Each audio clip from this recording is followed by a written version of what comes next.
In this video, we're going to show you how to fix high memory, CPU or RAM usage on Windows 11 so your PC can finally calm down and run smoothly again.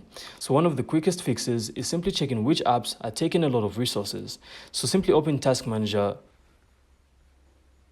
then go to Processes. From there, you then have to sort by CPU or memory. And if you spot anything heavy that you're not actually using, you can then right click on it and select End Task.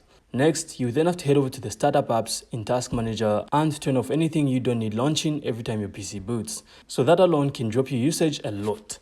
It also helps to go into Settings, Apps, then Installed Apps. From here, you can then uninstall programs you don't actually recognize or no longer use. And another big fix is Windows search indexing. So if it's chewing up CPU, simply open Services, then find Windows Search. From here, you can then restart it or set it to manual if you barely use search. So while you're in Services, simply make sure that System Main isn't causing any issues. So restarting it can also help that too. You can also check for malware or background tasks running wild.